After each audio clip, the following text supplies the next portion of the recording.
Hello hi സുഹൃത്തുക്കളെ, ഒരു oil painting പോർട്രേറ്റാണ് ഈ പ്രാവശ്യം അവതരിപ്പിക്കുന്നത്. ഒരു ലൈവ് പോർട്രേറ്റൊന്നുമല്ല, മോഡൽ മുമ്പിൽ ഇരുന്നിട്ടൊന്നുമില്ല. ഇതൊരു ഫോട്ടോ റെഫറൻസ് വെച്ചിട്ടുള്ള പോർട്രേറ്റാണ്. അപ്പോൾ പോർട്രേറ്റിൽ ഞാൻ ഒറ്റ ലെയറിലാണ് ചെയ്ത് തീർത്തിട്ടുള്ളത്. നിങ്ങൾക്കത് തുടക്കം മുതൽ അവസാനം വരെ മുഴുവനായിട്ട് കാണാൻ പറ്റുവാണെന്നുണ്ടെങ്കിൽ എന്തെങ്കിലുമൊക്കെ നിങ്ങൾക്ക് ക്യാച്ച് ചെയ്യാൻ പറ്റുന്നൊരു സംഭവം ഇതിലുണ്ടാവും. പ്രത്യേകിച്ച് ബിഗിനേഴ്സിനെ സംബന്ധിച്ചിടത്തോളം ഞാൻ പറയട്ടോ, എക്സ്പീരിയൻസ് ഉള്ള ആൾക്കാരെ പറ്റിയല്ല പറയുന്നത്. പറ്റുവാണെന്നുണ്ടെങ്കിൽ മുഴുവനായിട്ട് കാണുക, നിങ്ങളുടെ കൃത്യമായിട്ടുള്ള അഭിപ്രായങ്ങൾ അറിയിക്കുക. പിന്നെ സബ്സ്ക്രൈബ് ചെയ്യാത്തവരുണ്ടെങ്കിൽ സബ്സ്ക്രൈബ് ചെയ്യുക. പിന്നെ ലൈക്കും ഷെയറും അതൊക്കെ നിങ്ങളുടെ ഇഷ്ടം.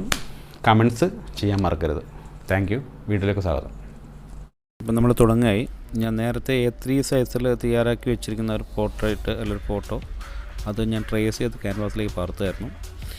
ക്യാൻവാസിന് വൈറ്റ് പ്രതലം മതിയുള്ള തീരുമാനമായിരുന്നു. അതിന് കാരണങ്ങളുണ്ട്. ഒരു പോർട്രേറ്റ് ചെയ്യുമ്പോൾ ട്രേസ് ചെയ്യണോ എന്നുള്ള തീരുമാനം നിങ്ങളുടേതാണ്. ട്രേസ് ചെയ്ത് കഴിഞ്ഞാൽ അത് വളരെ കറക്റ്റായിട്ടിരിക്കും എന്നുള്ളതുകൊണ്ടും ഞാനത് ഫാസ്റ്റായിട്ട് ചെയ്ത് തീർക്കണം എന്നുള്ളതുകൊണ്ടും ഞാൻ ട്രേസ് ചെയ്തതെന്ന് മാത്രമേ ഉള്ളൂ. ഞാനതിൽ ഈ കേസിൽ നിങ്ങളെ നിർബന്ധം പിടിക്കുന്നില്ല. പറ്റുമെങ്കിൽ നിങ്ങൾ സ്വന്തമായിട്ട് കറക്റ്റായിട്ട് സ്കെച്ച് ചെയ്ത് പോകാൻ നോക്കുക. ഇപ്പം നമ്മൾ കണ്ണിൻ്റെ ഭാഗമാണ് ചെയ്തു പോകുന്നത്. ട്രേസ് ചെയ്തുകൊണ്ട് സ്കെച്ചൊക്കെ കറക്റ്റാണ്. അപ്പം ഓരോ ഭാഗം കൃത്യമായിട്ട് അതത് കളർ വെച്ചിട്ട് ഫില്ല് ചെയ്ത് ചെറുതായിട്ട് ബ്ലെൻഡ് ചെയ്ത് പോവുകയാണ്. എന്തായാലും പ്രത്യേകിച്ചൊരു അജണ്ടയോടെ തുടങ്ങിയതല്ല കണ്ണിൽ. ഞാൻ സത്യത്തിൽ ഒരു കണ്ണ്, ചുണ്ട്, മൂക്ക് ഈ ഏരിയകളിലൊക്കെയാണ് ഞാൻ ഈ ഫിഗറിൽ കുറച്ച് ഡാർക്ക് ഏരിയ കാണുന്നത്. ആ ഡാർക്ക് ഏരിയയുള്ള ഭാഗങ്ങൾ കൃത്യമായിട്ട് ആദ്യം ഫിനിഷ് ചെയ്ത് പോകാമെന്ന് വരുന്നു. ഒരു പക്ഷേ വീണ്ടും ഈ ഭാഗങ്ങളിലൊക്കെ വീണ്ടും വർക്കുമായിട്ട് വരേണ്ടി വരും. പക്ഷേ ആ സമയത്ത് നോക്കാം. എന്തായാലും ഒറ്റയടിക്ക് യന്ത്രം കണക്കെ വരച്ച് പോകാൻ നമുക്ക് പറ്റത്തില്ല. എന്തായാലും കുറച്ച് ഭാഗങ്ങൾ പിന്നീട് നോക്കി അതിൻ്റെ മുകളിലൊക്കെ കുറച്ചുകൂടി ഡീറ്റെയിലും കുറച്ചുകൂടി കളേഴ്സും കുറച്ചുകൂടി ഹൈലൈറ്റും ഒക്കെ വരുമായിരിക്കും. ആ സമയത്ത് അത് പിന്നീട് ചെയ്യാവുന്നേ ഉള്ളൂ. എന്തായാലും പരമാവധി വർക്കുകൾ ഒറ്റ ലെയർ ചെയ്ത് തീർക്കുന്നു എന്നുള്ളത് കൊണ്ട് തന്നെ പരമാവധി വർക്കുകൾ ഡാർക്ക് ഏരിയ കൂടുതൽ വരുന്ന ഭാഗങ്ങളിലുള്ള അവയവങ്ങളിലൊക്കെ ഞാൻ അപ്ലൈ ചെയ്ത് ഫിനിഷ് ചെയ്ത് മറ്റ് സ്ഥലങ്ങളിലേക്ക് കളർ കൊണ്ടുപോകാനുള്ള ശ്രമമാണ്. അപ്പം അതുകൊണ്ട് ചുണ്ട്, മൂക്ക്, കണ്ണ് എന്ന് എവിടെയൊക്കെയാണ് ഡാർക്ക് കൂടുതൽ വരുന്നുണ്ട് അതിപ്പോൾ നമുക്ക് നോക്കിയാൽ മനസ്സിലാകുന്നുണ്ടാവും. ആ ഡാർക്ക് ഏരിയ തന്നെയാണ്. ഇതിൽ ഏറ്റവും കൂടുതൽ ഡാർക്ക് മുടി കഴിഞ്ഞാൽ പിന്നെ വരുന്ന ഭാഗങ്ങൾ ഇതൊക്കെയാണ്. അവിടെയൊക്കെയാണ് ഞാൻ കളർ അപ്ലൈ ചെയ്ത് തുടങ്ങിയിട്ടുള്ളത്.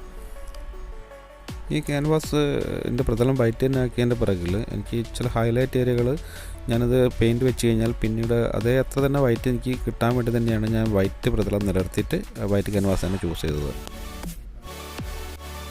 ഇവിടെ വളരെ പരമപ്രധാനമായിട്ട് നമ്മൾ ആലോചിക്കേണ്ട ഒരു കേസ് എന്ന് വെച്ചാൽ നമ്മൾ അപ്ലൈ ചെയ്യുന്ന കളറൊക്കെ പരമാവധി നമ്മളെ രീതിയിൽ ആ മിക്സ് കറക്റ്റായിട്ട് വെക്കാൻ ശ്രമിക്കണം. ഇനി ഒരു പക്ഷേ നമ്മൾ പെർഫെക്റ്റായിട്ടുള്ള കളറല്ല എങ്കിൽ പോലും കളറിൻ്റെ വാല്യൂ മനസ്സിലാക്കിയിട്ട് കളർ അപ്ലൈ ചെയ്ത് പോകാമെന്നുള്ളൂ. അതായത് ഡാർക്ക് വരേണ്ടതും ഓപ്പോസിറ്റ് കളർ വരുന്നുണ്ടെങ്കിൽ അതും ഒക്കെ കൃത്യമായിട്ട് അപ്ലൈ ചെയ്ത് പോകുക എന്നുള്ളതാണ് പ്രധാനപ്പെട്ട സംഭവം. അപ്പോൾ അത് നമ്മൾ പറ്റുമെങ്കിൽ നേരത്തെ തന്നെ ഈ ഫിഗറിൽ എന്തൊക്കെ കളറാണ് വരുന്നത് ആ കളറൊക്കെ നേരത്തെ അതിൻ്റെ ടോണുകളൊക്കെ മിക്സ് ചെയ്ത് വെക്കുകയാണെന്നുണ്ടെങ്കിൽ നമുക്കത് കൃത്യമായിട്ട് പെട്ടെന്ന് അപ്ലൈ ചെയ്ത് പോകാൻ പറ്റും. മാത്രമല്ല ഞാനിപ്പം ഈ പോർട്രേറ്റിൽ നമ്മൾ സാധാരണ 1, 2, 3 ബ്രഷുകളൊക്കെയാണ് ഞാൻ ഉപയോഗിക്കാറ്. ഈ പോർട്രേറ്റിൽ കുറച്ച് നമ്പേഴ്സ് ബ്രഷ് കൂടുതലുണ്ട്. ഞാൻ ഓരോ കളറിനും ഓരോ ബ്രഷ് ആയിട്ടാണ് ഉപയോഗിക്കുന്നത്. അത് പരമാവധി വർക്കിൻ്റെ ഫാസ്റ്റ് ആയിട്ട് ചെയ്തെടുക്കാം. ഫാസ്റ്റായിട്ട് ചെയ്യാമെന്നുള്ള സംഭവമൊന്നും വലിയ സംഭവമൊന്നുമല്ല. അത് നമ്മുടെ ശീലത്തിൻ്റെയും ഒക്കെ ഭാഗമാണ്. ഇപ്പം സ്കെച്ചൊക്കെ കറക്റ്റായിട്ട് ചെയ്യുകയും കളറൊക്കെ കറക്റ്റായിട്ട് മിക്സ് ചെയ്യാൻ പറ്റുകയെന്നുണ്ടെങ്കിൽ നമ്മൾ കൂടുതൽ വർക്കിനെ പറ്റി ആലോചിച്ചിരിക്കേണ്ട കേസൊന്നുമില്ല. നമ്മൾ സ്വാഭാവികമായിട്ട് നമ്മൾ ചെയ്യേണ്ടത് ഒരു പോർട്രേറ്റ് ഇരിക്കുകയാണോ അല്ലെങ്കിൽ ഫോട്ടോ നോക്കി വരയ്ക്കുകയാണോ ആ ഫോട്ടോയിൽ നമ്മൾ കൃത്യമായിട്ടുള്ള സ്റ്റഡി ചെയ്യുക. വരയ്ക്കാൻ തുടങ്ങുന്നതിന് മുമ്പ് കൃത്യമായി സ്റ്റഡി ചെയ്യുക എന്നുള്ളതാണ്. എവിടെയൊക്കെ എങ്ങനെയാണ് അതിൻ്റെ കളർ വേരിയേഷൻ വരുന്നത് എന്നൊക്കെ മുൻകൂട്ടി നോക്കി മനസ്സിലാക്കുക. അത് നമ്മൾ ആ സ്റ്റഡി ചെയ്യുക എന്നുള്ള സംഭവം ഉണ്ടല്ലോ. അപ്പോൾ അത് ചെയ്ത് കഴിഞ്ഞതിന് ശേഷം നമ്മൾ കൃത്യമായിട്ട് ആ കളറൊക്കെ പാലറ്റിൽ മിക്സ് ചെയ്ത് വെക്കുകയാണെന്നുണ്ടെങ്കിൽ നമുക്ക് വളരെ ഈസി ആയിട്ട് പെട്ടെന്ന് കളർ അപ്ലൈ ചെയ്ത് പോകാം. സത്യത്തിൽ വർക്ക് ചെയ്യുന്നതിന് മുമ്പെയാണ് നമ്മൾ അതിനെപ്പറ്റി ആലോചിക്കേണ്ടയും മറ്റു കാര്യങ്ങളൊക്കെ ചെയ്യേണ്ടിയിരിക്കുന്നത്. നമ്മൾ വർക്ക് തുടങ്ങിക്കഴിഞ്ഞാൽ പിന്നെ ആ പർട്ടിക്കുലർ സമയത്ത് നമ്മൾ എത്ര സമയമാണോ എടുക്കുന്നത് അത്രയും സമയത്ത് നമ്മൾ കൃത്യമായിട്ടും ആ വർക്ക് തന്നെ പൂർണ്ണമായിട്ട് കോൺസെൻട്രേറ്റ് ചെയ്ത് നിൽക്കുക. അപ്പം അതെങ്ങനെയാണ് അപ്ലൈ ചെയ്യുന്നതും കാര്യങ്ങളൊക്കെ കൃത്യമായിട്ട് നമ്മൾ ആലോചിച്ച് പെട്ടെന്ന് ചെയ്തു പോകാൻ പറ്റും. അത് പറ്റണമെന്നുണ്ടെങ്കിൽ നമ്മൾ മുൻകൂട്ടി ഈ ചെയ്യേണ്ട ഫിഗറിനെ പറ്റി അല്ലെങ്കിൽ അതിൽ കൃത്യമായിട്ട് നോക്കി ഒരു സ്റ്റഡി ചെയ്ത് വെക്കുക. അത് വളരെ ഈസി ആയിരിക്കും. ഞങ്ങൾക്ക് മുമ്പ് ചെയ്തിരുന്നതെന്ന് വെച്ചാൽ നമ്മൾ ഒരുപാട് മാസ്റ്റേഴ്സ് പെയിൻറ്റിങ്സൊക്കെ സമയം കിട്ടുമ്പോഴൊക്കെ റീപ്രൊഡക്ഷൻ ചെയ്യുന്നൊരു പരിപാടി ഉണ്ടായിരുന്നു. ആ റീപ്രൊഡക്ഷൻ ചെയ്യുമ്പോൾ എന്ന് വെച്ചാൽ നമ്മൾ കളറിനെ പറ്റി കൃത്യമായിട്ട് മിക്സിങ്ങിനെ പറ്റിയൊക്കെ ഒരു ഫോട്ടോഗ്രാഫ്സ് നോക്കി വരയ്ക്കുന്ന പോലെയല്ല ഒരു പെയിൻറ്റിങ് ചെയ്ത്, അതായത് പെയിൻറ്റിങ് എന്ന് പറഞ്ഞാൽ കൃത്യമായിട്ടൊരു ഇമാജിനേഷൻ്റെ ഭാഗമായിട്ട് വരുന്നതാണല്ലോ. അപ്പം ആ പെയിൻറ്റിങ്ങിൽ ചിലപ്പം ഒരിക്കലും റിയാലിറ്റി മാത്രം ആവണമെന്നില്ല ആ പെയിൻറ്റർ ചെയ്തിട്ടുണ്ടാവുക. ചിലപ്പം കുറച്ചുകൂടി ക്ലാസിക് ആക്കാനൊക്കെ വേണ്ടിയിട്ട് ആ കളറിലൊക്കെ വലിയ വേരിയേഷൻ വരുത്താറുണ്ട്. ഫോട്ടോഗ്രാഫി വന്നതിന് ശേഷം അതിലൊക്കെയുള്ള സാധ്യതയൊക്കെ മാറി. പിന്നെ ഇപ്പോഴും ഫോട്ടോഗ്രാഫ്സ് നോക്കി അതുപോലെ വളരെ ഹൈപ്പർ റിയലിസ്റ്റിക് ആയിട്ട് ചെയ്യുന്ന ആൾക്കാരുണ്ട്. ഈ HD അല്ലെങ്കിൽ വളരെ ഹൈ റെസൊല്യൂഷൻ പിക്ചറുകൾ നമുക്ക് കിട്ടുന്നത് പോലെ തന്നെ പെയിൻറ്റിങ് ചെയ്യുന്ന ആളുകളുണ്ട്. അതും ഒരു സമാന്തരമായിട്ട് പോകുന്നുണ്ട്. എങ്കിലും ഞാൻ പറഞ്ഞതെന്ന് വെച്ചാൽ നമ്മൾ പെയിൻറ്റിങ് ചെയ്യുന്നതും ഒരു ഫോട്ടോഗ്രാഫ്സ് ചെയ്യുന്നതും തമ്മിൽ വ്യത്യാസമുണ്ട്. പെയിൻറ്റിങ് ചെയ്യുമ്പോൾ പെയിൻറ്റിങ്ങിൻ്റെതായൊരു ഗുണവും കാര്യങ്ങളൊക്കെ നമ്മളെ പോർട്രേറ്റ് പെയിൻറ്റിങ്ങിൽ വരുത്താൻ ശ്രമിക്കണം. അല്ലെങ്കിൽ ഒരു വ്യത്യാസമില്ലല്ലോ. വളരെ റിയലിസ്റ്റിക്കായിട്ട് ഹൈപ്പർ റിയലിസ്റ്റിക്കായിട്ട് ചെയ്യുന്ന ആൾക്കാർ അതങ്ങനെ ചെയ്യുകയും ചെയ്യുന്നുണ്ട്.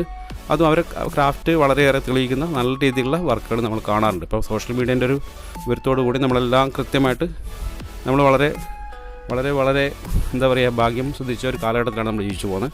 അപ്പോൾ കൃത്യമായിട്ട് നമുക്കത് കാണാനും ഒക്കെ മനസ്സിലാക്കാനൊക്കെ പറ്റുന്നുണ്ട്. മുമ്പ് നമ്മൾക്കൊരു യൂറോപ്യൻ പെയിൻറ്റിങ്ങൊക്കെ കാണുന്നുണ്ടെങ്കിൽ അത്തരം ബുക്കുകളൊക്കെ കിട്ടുന്ന സ്ഥലങ്ങളും കാര്യങ്ങളൊക്കെ, അല്ലെങ്കിൽ ഏതെങ്കിലും പ്രദേശത്തുള്ള ഒരു നല്ല ആർട്ടിസ്റ്റിൻ്റെ അല്ലെങ്കിൽ ഒരു കലയെ സ്നേഹിക്കുന്ന ഒരാളൊക്കെ വരുന്ന ബുക്കുകളൊക്കെ നോക്കി നമ്മൾ കണ്ട് ഇഷ്ടപ്പെട്ട് അതൊന്ന് സ്വന്തമാക്കാനൊക്കെ ആഗ്രഹിച്ച് നടന്ന കാലം ഉണ്ടായിരുന്നു. എന്തായാലും ഇപ്പം നമ്മൾ എന്താ പറയുക വളരെ സുഭിക്ഷമായിട്ട് നമുക്ക് കാണാൻ പറ്റുന്ന ഒരുപാട് സോഷ്യൽ മീഡിയ ഉള്ളതുകൊണ്ട് നമുക്ക് ഒരുപാട് കാര്യങ്ങൾ കാണാൻ പറ്റുന്നു, മനസ്സിലാക്കാൻ പറ്റുന്നു, ചെയ്യാൻ പറ്റുന്നു. നമ്മളൊരു ഭാഗ്യം ഉള്ള നല്ല സമയത്താണ് നമ്മളിപ്പോൾ ജീവിച്ചിരിക്കുന്നത്. അപ്പം അതുകൊണ്ട് തന്നെ ഒരുപാട് പഠിക്കാൻ പറ്റുന്നുണ്ട്. മുമ്പ് അങ്ങനെയുള്ള സാധ്യതകൾ ബുക്സായിരുന്നു നമുക്കുണ്ടായിരുന്നത്. ബുക്സ് പലപ്പോഴും നമുക്ക് നേരിട്ട് കിട്ടിയിട്ടുണ്ടായിരുന്നില്ല. പലപ്പോഴും അതൊക്കെ കിട്ടി പല ആളുകളിൽ നിന്നും അത് കണ്ട് മനസ്സിലാക്കി നോക്കി ആ ഒരു മെമ്മറി വെച്ചിട്ടൊക്കെ നമ്മൾ ഒരുപാട് പോയിട്ടുണ്ട് ചെറുപ്പകാലത്ത്. എന്തായാലും ശരി, അത് പറഞ്ഞേ ഉള്ളൂ. അപ്പം ഞാൻ പറഞ്ഞതെന്ന് വെച്ചാൽ നമ്മൾ കുറച്ച് മാസ്റ്റേഴ്സ് പെയിൻറ്റിംഗ് ഒക്കെ കോപ്പി ചെയ്യാൻ പറ്റുവാണെന്നുണ്ടെങ്കിൽ കളറിൻ്റെ മിക്സിനെ പറ്റി കുറച്ചുകൂടിയൊക്കെ വളരെ കൃത്യമായിട്ട് നമുക്കൊരു ധാരണ ഉണ്ടാവും. ഇന്ന കളറുകൾ ചെയ്ത് കഴിഞ്ഞാൽ ഇന്ന് മിക്സ് കിട്ടും എന്നുള്ളതൊക്കെ. എന്തായാലും ശരി, നമ്മളിപ്പം ഈ ഒരു വർക്കിൻ്റെ ഒരു ഫേസിൻ്റെ പകുതി വരെ നമ്മൾ ചെയ്തിട്ടുണ്ട്. ഇനി ചിലപ്പം വീണ്ടും നമ്മൾ ചെറുതായിട്ടൊക്കെ ഡീറ്റെയിലൊക്കെ ഇനിയും ഈ വെച്ച സ്ഥലങ്ങളിലൊക്കെ വീണ്ടും പെയിൻറ്റ് വെക്കേണ്ടി വരും. അപ്പം നമ്മൾ ആ സമയത്ത് അങ്ങോട്ട് പോകാം.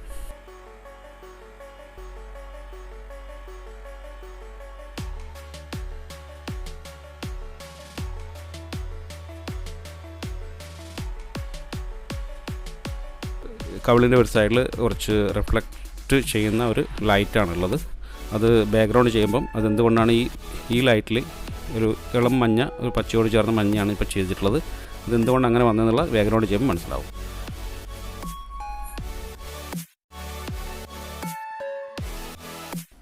പലപ്പോഴും ഒറ്റ ലെയറിലൊക്കെ നമ്മൾ വർക്ക് ഫിനിഷ് ചെയ്യാൻ നിൽക്കുമ്പം നമുക്ക് കളറിൻ്റെ ടോണിലുള്ള വേരിയേഷൻസ്, ചില കാര്യങ്ങളൊക്കെ മിസ്സാവാനുള്ള ചാൻസ് വളരെ കൂടുതലാണ്.